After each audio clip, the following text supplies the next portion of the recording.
বিধানসভা নির্বাচন একেবারেই এসে গেছে, কিন্তু এখনো পর্যন্ত বামেদের সঙ্গে আইএসএফ এর জোট নিয়ে পূর্ণাঙ্গ রিপোর্ট এখনো সামনে আসেনি। কতটা জোটের জট কাটলো? আমি যতটুকু বলবো মনে কম হবে। বামেদের নেতৃত্বদেরকে এটা জিজ্ঞাসা করলে ওনারা আমার থেকে ভালো উত্তর দিতে পারবে। তারপরেও বলে রাখছি, মুর্শিদাবাদ, উত্তর চব্বিশ পরগনা, পূর্ব মেদিনীপুরের সিটগুলো নিয়ে এখনো বামেদের পক্ষ থেকে আমরা যেটা চেয়েছিলাম সেটা জট কাটিয়ে উঠতে পারেনি। তাহলে আইএসএফ এবার নির্বাচনে কটা আসনে লড়বে? তো সোশ্যাল মিডিয়ায় অনেকে পোস্ট করছে নাকি বামেদের সঙ্গে 31টি আসনে আপনাদের সমঝোতা হয়ে গেছে। না, আমি তো জোটের পক্ষে। শেষ পর্যন্ত আমি চেষ্টা চালাচ্ছি, না তখন আমরা ঘোষণা করে দিলাম প্রার্থীর নাম পর্যন্ত, সব তো আমাদের রেডি, কিন্তু এখনো পর্যন্ত ফাইনালাইজ করতে পারেনি। কিন্তু বামেরা, কারণ হচ্ছে বামেদের তাদের বক্তব্য হচ্ছে আমাদের তো অনেক শরিকি দল আছে, এই সমস্যা তার সমস্যা মেটাতে মেটাতে একটু টাইম লেগে যাচ্ছে। মমতা ব্যানার্জি সত্যিকারের অর্থে ভোটারদের পক্ষে আছেন, না উনি ওনার গদি বাঁচানোর জন্য আছেন? যদি উনি ভোটারদের পক্ষ থাকেন তাহলে এটা ঘোষণা উনি করুক, আগে সমাধান পরে নির্বাচন। যে যতক্ষণ না পর্যন্ত সমস্যার সমাধান হবে ততক্ষণ পর্যন্ত আমরা ভোটকে বয়কট করলাম। আজকে মাদ্রাসা দরদি মন্ত্রী মমতা ব্যানার্জি বলে না 10,000 মাদ্রাসা দেওয়ার গল্প শুনিয়েছিল। মাদ্রাসার বাচ্চারা মিড ডে মিল পাচ্ছে না, তার জন্য আজকে রাস্তায় নেমেছে। কুকুরের বাচ্চাদেরকে মিড ডে মিল দেওয়ার কথা বলছে মমতা ব্যানার্জি। আর মাদ্রাসার বাচ্চাগুলো যারা পড়াশোনা করে তাদেরকে মিড ডে মিল দিতে বলছে। মুসলমানদেরকে কুকুরের বাচ্চার থেকে খারাপ ভাবে মমতা ব্যানার্জি? শুধু ছাত্র নয়, প্রফেসরদেরকে মেরেছে। আমি ওই বিশ্ববিদ্যালয়ের প্রাক্তনী। আলিয়া বিশ্ববিদ্যালয়ের ছেলেরা জ্ঞানেশ কুমারজির বিরুদ্ধে একটা গণতান্ত্রিক প্রক্রিয়াতে ডেমোক্রেটিক ওয়েতে একটা প্রোটেস্ট করছিল। মমতা ব্যানার্জির পুলিশ ঘুষি মেরেছে। এক ছেলে তো তার ছেলে জানি না হাড়ে চোটফোট পেয়েছে না কি হয়েছে না হয়েছে, এই অবস্থা চলছে। বিজেপিকে সামনে রেখে এমন জায়গায় মুসলমানদেরকে দাঁড় করিয়েছে যে মার খেলেও বলবে দিদি খুব ভালো। আর হচ্ছে দেখুন, চারি জায়গায় মুসলমানদের পুলিশ কাস্টাডি, জেল কাস্টাডি, মেরে পিটিয়ে মেরে দিচ্ছে। এই মন্দির করছে ধর্মকর্মের জন্য নয়, বোকা বানানোর জন্য। ঠিক যেভাবে মাথায় হিজাব পরে, মাথায় টুপি দেয় তৃণমূলের নেতারা, ধর্মকর্ম করার জন্য নয়, বোকা বানানোর জন্য মুসলমানদেরকে, এটা বোকা বানানোর জন্য। কাউকে বামেদের নেতাদেরকে কিনে নিচ্ছে, কখন আইএসএফ এর লোকেদেরকে টানার চেষ্টা করছে, নালে মিথ্যা মামলা দিচ্ছে, মানে যত রকম আমাদের ইকুয়েশন আছে বিজেপিকে তারা ম্যানেজ করে রেখেছে। বিজেপি সত্যিকার অর্থে তৃণমূলের বিরুদ্ধে লড়াই করে না। আমি ক্যামেরায় বলছি, শুভেন্দু অধিকারী মহাশয় আর মমতা ব্যানার্জি কোনো না কোনো একটা জায়গায় ঠিক আলোচনা করে ওরা ইস্যু তৈরি করে। যারা আমাদেরকে ভালোবাসেন, আমাদের খবরগুলো আরো বেশি মানুষের কাছে পৌঁছে দেওয়ার জন্য আমাদেরকে আর্থিকভাবে আপনারা সহযোগিতা করুন। স্ক্রিনে যে কিউআর কোড দেওয়া আছে সেখানে স্ক্যান করে আপনারা আপনাদের যতটুকু সাধ্য যে যা পারবেন আর্থিকভাবে সহযোগিতা করে আমাদের পাশে দাঁড়ান। বিধানসভা নির্বাচন একেবারেই এসে গেছে। নির্বাচন কমিশনের যা ইঙ্গিত, হয়তো আগামী সপ্তাহে বিধানসভা নির্বাচনের দিনক্ষণ ঠিক হতে পারে, কিন্তু এখনো পর্যন্ত বামেদের সঙ্গে আইএসএফ এর জোট নিয়ে পূর্ণাঙ্গ রিপোর্ট এখনো সামনে আসেনি। কতটা জোটের জট কাটলো? আমি যতটুকু বলবো মনে কম হবে। বামেদের নেতৃত্বদেরকে এটা জিজ্ঞাসা করলে ওনারা আমার থেকে ভালো উত্তর দিতে পারবে। তারপরেও বলে রাখছি, মুর্শিদাবাদ, উত্তর চব্বিশ পরগনা, পূর্ব মেদিনীপুরের সিটগুলো নিয়ে এখনো বামেদের পক্ষ থেকে আমরা যেটা চেয়েছিলাম সেটা জট কাটিয়ে উঠতে পারেনি। আমরা আমাদের অবস্থান জানিয়ে দিয়েছি যে এইগুলোতে আমরা নেগোসিয়েশন এর জায়গায় নাই, এইগুলোতে হবে। সেগুলো অনেক ক্ষেত্রে স্টেপ বাই স্টেপ অনেক কটা সিটের আমরা চেঞ্জ করেছি। আমরা যেগুলো প্রস্তাব রেখেছিলাম সেগুলো ওনারা বলেছেন এটা হবে না, আমরা চেঞ্জ করেছি, কিন্তু এখনো পর্যন্ত ফাইনালাইজড করতে পারেনি। যেহেতু বামেরা, কারণ হচ্ছে বামেদের তাদের বক্তব্য হচ্ছে আমাদের তো অনেক শরিকি দল আছে, এই সমস্যা তার সমস্যা মেটাতে মেটাতে একটু টাইম লেগে যাচ্ছে। তবে দ্রুত ওটা ঘোষণা করার দরকার ছিল, এখনো পর্যন্ত ঘোষণা হয়নি। এটা বাংলার মানুষ এটাকে মানে যতটা তাকিয়েছিল কিছুটা হলেও তারা শঙ্কিত হচ্ছে। মানে কি শেষ পর্যন্ত জোট হবে নাকি এইরকম ভাবে জটে থাকবে? না, আমি তো জোটের পক্ষে। শেষ পর্যন্ত আমি চেষ্টা চালাচ্ছি, না তখন আমরা ঘোষণা করে দিলাম প্রার্থীর নাম পর্যন্ত, সব তো আমাদের রেডি। কাকে প্রার্থী করব না করব কোন জায়গায় সব রেডি, কিন্তু সেই জন্য হোল্ড করছি কেন? বৃহত্তর স্বার্থের জন্য। এই সম্প্রতি আমরা দেখলাম যে এসআইআর নিয়ে মমতা বন্দ্যোপাধ্যায় এক সপ্তাহ ধরে ধর্মতলায় ধর্ণা মঞ্চ করলেন এবং নির্বাচন কমিশন আসলেন, দুদিন থাকলেন, কলকাতা থেকে ফিরে গেলেন, মমতা বন্দ্যোপাধ্যায় ধর্ণা মঞ্চ তুলে দিলেন। তার মানে কি এসআইআর নিয়ে তৃণমূলের যা যা দাবি ছিল মিটে গেছে সব? আমি একটা কথা বলি, 2026-এ নির্বাচনী বৈতরণী পার করবে এসআইআর দিয়ে। তৃণমূলের দুর্নীতি, ওয়াকাফ নিয়ে দ্বিচারিতা, দিল্লি গিয়ে আন্দোলন করো, যত যা বলেছিল সব দেবেন চাপা ফেলে দেবে এসআইআর কে নিয়ে। মমতা ব্যানার্জি এখন মুখ্যমন্ত্রীর চেয়ারে বসতে হবে, তৃণমূল কংগ্রেসকে আবার ক্ষমতায় থাকতে হবে। কিন্তু ক্ষমতায় থাকতে গেলে এই যে রাস্তা পেরোতে হবে, এই রাস্তাতে প্রচুর খানাখন্দে ভরপুর। তিলোত্তমার খুন, তামান্নার খুন, আনিসের খুন, হাজারো খানাখন্দ। এই রাস্তা দিয়ে পার হতে পারবে না। তাহলে এই রাস্তাটাকে একটু একটু রিপেয়ার করতে হবে, জোড়া তালি দিতে হবে, ওই রাস্তাতে কুচো দিতে হবে, ইট দিয়ে তারপরে রাস্তা প্লেন করতে হবে। ওটা হচ্ছে মুসলমান। ওই এসআইআর এর সব বলিগুলো মুসলমান মমতা ব্যানার্জি দায়িত্ব নিয়ে দেবে। আমি দায়িত্ব নিয়ে বলছি মুসলমান, কেন হচ্ছে মমতা ব্যানার্জি যদি ভোটারদের জন্য রাস্তায় বসতো ধর্ণা, তাহলে আমি যেটা বলতাম উনি ওনার ক্ষমতাকে ধরে রাখার জন্য ধর্ণায় বসেছিল। যখন দেখছি গ্রামগঞ্জ থেকে মুসলমান, সাধারণ বাঙালি মুসলমান বিশেষ সব থেকে বেশি ক্ষতিগ্রস্ত হচ্ছে, কলকাতামুখী হচ্ছে না, চুপচাপ যেন প্ল্যান করে তুলে নিল। উনি কি ভেবেছিলেন আমি ধর্ণায় বসে যাবো, মুসলমান আবার বোকার মতো বুঝবে এই আমাকে বাঁচাতে এসেছে, মমতা ব্যানার্জি আমাকে বাঁচাবে, সে ভিড় করবে, পুরো ফুটেজ নেবো? হয়নি তো, পার্টির লোকেরাই আসেনি, এক্সট্রা আলাদা লোক তো দূরের কথা। তো ফ্লপ হচ্ছে, প্ল্যান করে তুলে নিয়েছে, কারণ মুসলমানরা বুঝে গিয়েছে ওয়াকাফ মানবো না কোথা থেকে 11th আওয়ারে মেনেছে। ওই এসআইআর করতে দেবো না, আমার লাশের উপর এসআইআর হবে, এখন কি হলো, গল্প হচ্ছে। সেই জন্য এখন প্রশ্ন হচ্ছে একটা কথা, মমতা ব্যানার্জি সত্যিকারের অর্থে ভোটারদের পক্ষে আছেন না উনি ওনার গদি বাঁচানোর জন্য আছেন? যদি উনি ভোটারদের পক্ষ থাকেন তাহলে এটা ঘোষণা উনি করুক যে আগে সমাধান পরে নির্বাচন। এই মুহূর্তে সব থেকে বড় দল পশ্চিমবাংলার, তাহলে ওই দলটা যদি এই স্ট্যান্ড নাই, আমরা ছোট দল হিসেবে যদি স্ট্যান্ড নিতে প্রস্তুত আছি, একমতায় যে ভোট বয়কট করবো, যদি নির্বাচন কমিশন সমাধান না করে ভোট বয়কট করবো। তৃণমূল কংগ্রেসের ঘোষণা দিক, তৃণমূল কংগ্রেসের সুপ্রিমো মমতা ব্যানার্জির পাশে কোনো রাজনৈতিক দল থাকুক আর নাই থাকুক, নওশাদ সিদ্দিকী থাকবে, কারণ আইএসএফ মূল্যবোধের রাজনীতি করে, আইএসএফ মানুষের ভোটাধিকার বাঁচবে কি করে তার রাজনীতি করে। কিন্তু মমতা ব্যানার্জি কথা বলছেন, কথা বলছেন না একবারও, এই হয়ে গেছে নাম কেটে দেবে, আরে ভাই নাম কেটে দেবে, সবাই তো বুঝতে পারছি যে একটা প্ল্যানিং চলছে, অন্যায় চলছে। এখন এই প্রথম তো বুঝতে দেয়নি, প্রথম হাতির যেমন দেখানো দাঁত আর খাওয়ার দাঁত দুটো, হাতির দাঁত আমরা দেখতে পাই, কিন্তু যে দাঁত দিয়ে চিবোচ্ছে বা যে দাঁত দিয়ে খাচ্ছে সে দাঁতকে আজকে কে দেখছে? তো প্রথমে অনেক কথা বলেছিল যে 2002 এর এসআইআর এ যাদের নাম থাকবে বা তার পরিবর্তে বাবা মা দাদু দাদি যাদের নাম থাকবে সব ম্যাপড হয়ে যাবে। আরে সুজাপুরে পয়েন্ট মানে 1% আনম্যাপড হয়নি, পয়েন্ট মানে 8-9% আনম্যাপড হচ্ছে, আর অ্যাডজুডিকেশন 52% হয়ে প্লাস হয়ে গেছে। মানে বুঝতে পারছেন, তাহলে একটা অন্যরকম ঘুরিয়ে এরা চোখ দেখাচ্ছে। তো এই অবস্থায় দাঁড়িয়ে মমতা ব্যানার্জির উচিত হবে যে রাজ্যের মানুষকে কনফিডেন্সে নেওয়া, রাজনীতির ঊর্ধ্বে আমি গিয়ে কথা বলছি, কারণ ওনার হাতে এখন পুলিশ প্রশাসন সব আছে, যে যতক্ষণ না পর্যন্ত সমস্যার সমাধান হবে ততক্ষণ পর্যন্ত আমরা ভোটকে বয়কট করলাম। তাই মমতা ব্যানার্জির পাশে কেউ থাকুক আর না থাকুক, নওশাদ থাকবে। এটা পারবে ঘোষণা দিতে? কারণ ওনার লোভ, পদের লোভ, গদির লোভ ভুল গোল গোল করে করাবে, যে যেমন 2021 বলেছিল এনআরসি সিএ করে তাড়িয়ে দেবে বিজেপি, আর মমতা ব্যানার্জির দল বলেছিল কি রেখে দেবো। এইটা তো দেখবেন হবে না, পুরো ভোটের মেন ইস্যু এটা হবে। আপনি আপনার ফেসবুক পেজে ঠিক একই কথা লিখেছেন, লিখে এবং বলছেন স্ক্রিনশট রেখে রাখুন, এটা পাস হবে। তার মানে আপনি কি স্বীকার করে নিচ্ছেন যে এর উপরে ভিত্তি করে আবার তৃণমূল কংগ্রেস ক্ষমতায় আসছে? না, ক্ষমতায় আসবার কথা বলছি, ভোটের বৈতরণী পার করবে, ক্ষমতায় আসতে চাইবে। 2021 যেটা আমাদের শিক্ষা হচ্ছে এসআইআর এনআরসি সিএ করে ইস্যু করে ক্ষমতায় এসেছিল। তো নতুন করে ক্ষমতায় আসার চতুর্থবারের জন্য ক্ষমতায় আসার জন্য ওরা আপ্রাণ চেষ্টা করবে, করে যাচ্ছে। কাউকে বামেদের নেতাদেরকে কিনে নিচ্ছে, কখন আইএসএফ এর লোকেদেরকে টানার চেষ্টা করছে, নালে মিথ্যা মামলা দিচ্ছে, মানে যত রকম আমাদের ইকুয়েশন আছে বিজেপিকে তারা ম্যানেজ করে রেখেছে। বিজেপি সত্যিকার অর্থে তৃণমূলের বিরুদ্ধে লড়াই করে না, আমি ক্যামেরায় বলছি। শুভেন্দু অধিকারী মহাশয় আর মমতা ব্যানার্জি কোনো না কোনো একটা জায়গায় ঠিক আলোচনা করে ওরা ইস্যু তৈরি করে, তো সুতরাং লড়াই তো আমরা দিচ্ছি। তো সেই জায়গায় দাঁড়িয়ে বলছি এই একটা ইস্যু তৈরি করতে চাইছে। কিন্তু মমতা বন্দ্যোপাধ্যায় তো বলছেন যে আমরা মানুষকে যুবসাথী দিচ্ছি, আমরা মানুষকে হচ্ছে গিয়ে লক্ষ্মীর ভান্ডার দিচ্ছি, মানুষকে সব রকম সহযোগিতা আচ্ছা, একটা দিচ্ছি। কথা বলি, যুবসাথী দিয়ে মাস গেলে 1,500 টাকা, পার ডে 50 টাকা দিয়ে একটা সমাজকে এগিয়ে নিয়ে যেতে পারা যায়? ওই হাতে মাস গেলে যে 15,000 টাকা ন্যূনতম ইনকামের ব্যবস্থা করে দিতে, তাহলে বলতে হ্যাঁ। ওনাকে আমি চ্যালেঞ্জ করেছি, তো আপনি কত মানুষের হাতে চাকরি তুলে দিয়েছেন তার ডেটা বার করুন। 2 কোটি 4 কোটি বলছি, কিন্তু 2 কোটি 4 কোটি কোন সেক্টরে দিয়েছেন? যদি 2 কোটি 4 কোটি মানুষ চাকরি পেয়ে যায়, তাহলে 80 লক্ষ মানুষ কয়েক দিনের মধ্যে অ্যাপ্লিকেশন করে দিল বেকার ভাতার জন্য। বাংলা এগিয়ে যাচ্ছে, বাংলা পিছিয়ে যাচ্ছে। আর যেগুলো হচ্ছে কথা, দেখুন আমি যে ভাতা দিচ্ছে এর বিরুদ্ধে নয়, গরিব মানুষ সেটাই নিচ্ছে, কি করবে? কিন্তু ভাতা কি এটা দীর্ঘমেয়াদী জিনিস? অন সাইড হয়ে যাচ্ছে তো, বোথ ওয়ান ওয়ে হয়ে যাচ্ছে তো। আর আমি তার হাতে কাজ তুলে দিই। দেখুন কেরল ভারতবর্ষের প্রথম রাজ্য যে চরম দরিদ্র সীমার নিচে কেউ নাই। তো যারা ছিল 50,000 মতো মানুষ, ওরা সমীক্ষা করে দেখেছে তাদের হাতে কি সব ভাতা দিয়েছে নাকি? খোঁজ নেন, কাউকে ভাতা দেয়নি, সবাইকে কাজের ব্যবস্থা করেছে, কাজ দিয়ে ওদেরকে চরম দরিদ্র সীমা থেকে ওপর দিকে টেনে তুলেছে। এইটাই তো প্রসেস, এটা তো সঠিক ওয়ে। সেটা আমাদের রাজ্য সরকার অ্যাপ্লাই করছে না কেন?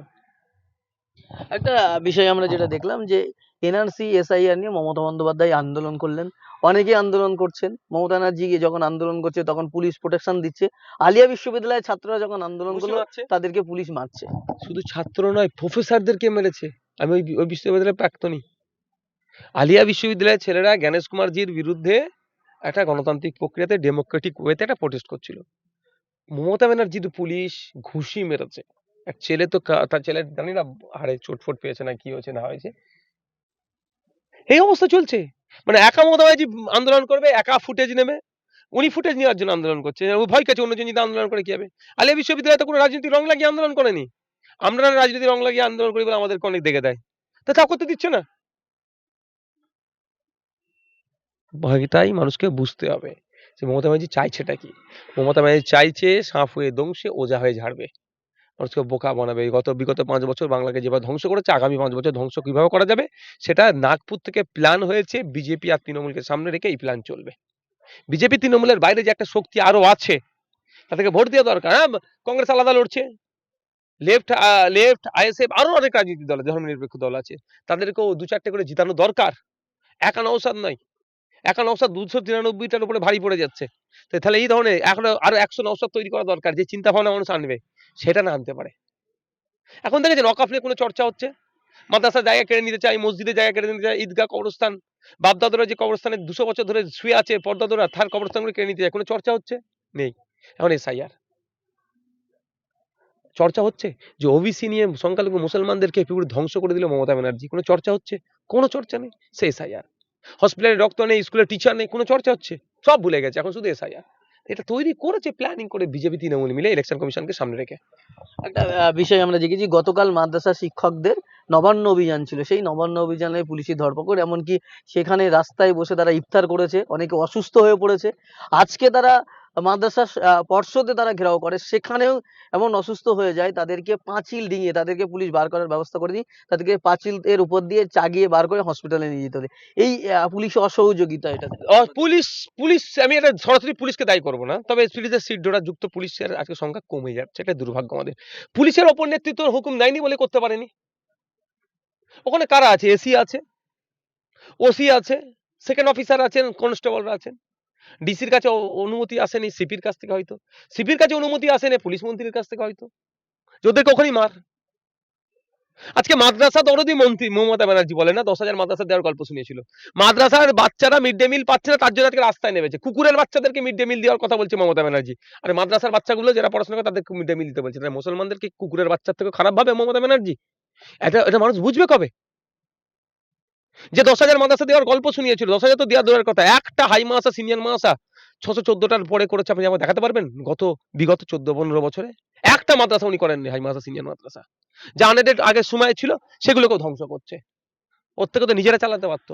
আর 2023 সালে মানুষের মন পাওয়ার জন্য সে যত খারিজি মাদ্রাসা আছে নাকি সব একটা বড় কমিটি গঠন করবে, সব ওই হাই মাদ্রাসার এই খারিজি মাদ্রাসার ছেলেদের স্কিল স্পোর্টসে অনেক ডেভেলপ করে বলে অনেক গল্প শুনিয়েছিল, সেটাও বিষবাউ জলে, সেটা ফাইল চাপা পড়ে গেল।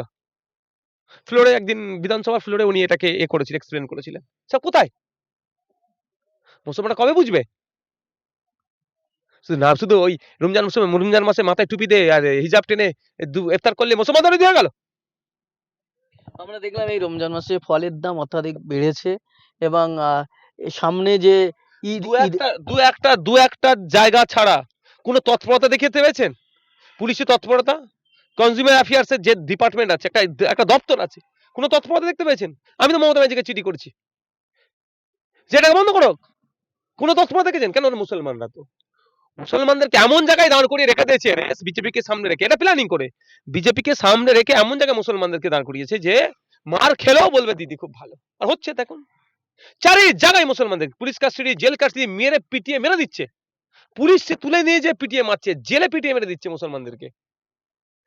যে শুভেন্দু অধিকারী সকাল সন্ধ্যা মুসলমানদের বিরুদ্ধে কথা বলছে, কোনো ব্যবস্থা গ্রহণ করেছে? মমতা ব্যানার্জি আর কিচ্ছু লক্ষ্য দিচ্ছে না, দরকার কিছু হিন্দু ভোট।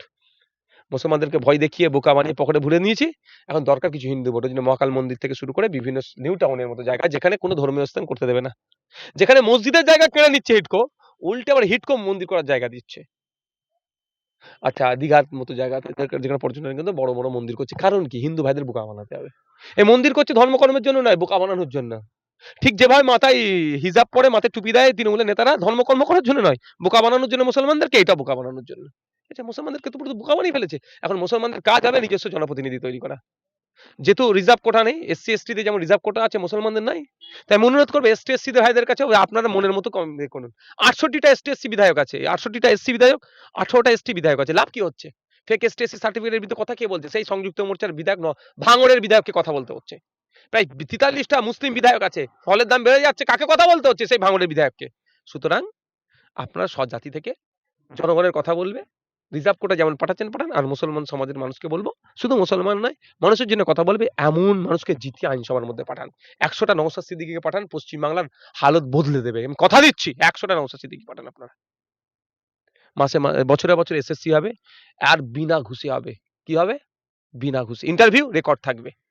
রেকর্ড না থাকে, তাই জন্য মমতা ব্যানার্জি কোটি কোটি টাকা খরচ করে সুপ্রিম কোর্টে যাচ্ছে যে এসএসসির ইন্টারভিউটা রেকর্ড না হয়। আর এদিকে ওয়াকআপ সম্পত্তি কেড়ে নিচ্ছে, তার জন্য সুপ্রিম কোর্টে রাজ্য সরকার যাচ্ছে না।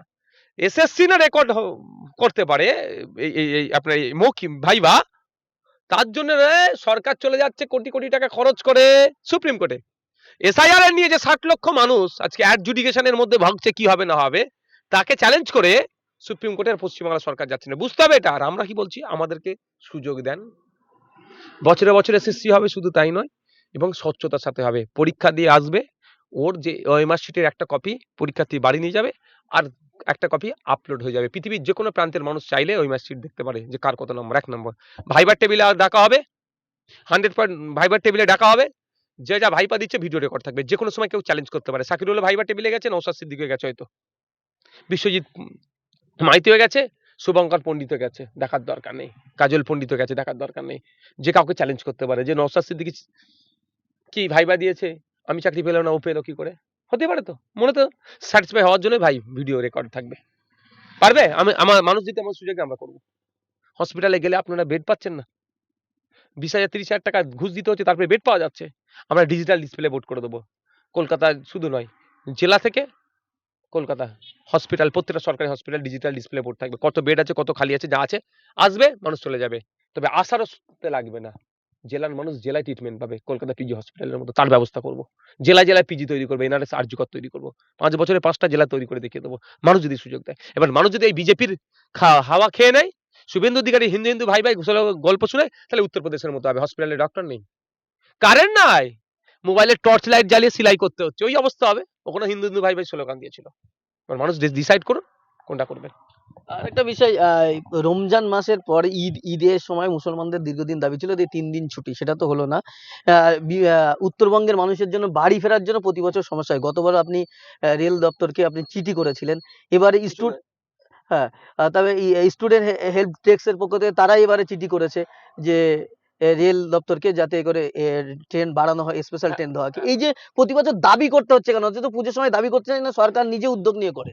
দেখুন ব্যাপারটা হচ্ছে এখানেই তো সমস্যা। আপনি চাইছেন আম খেতে, আর লাগিয়েছেন আমরা।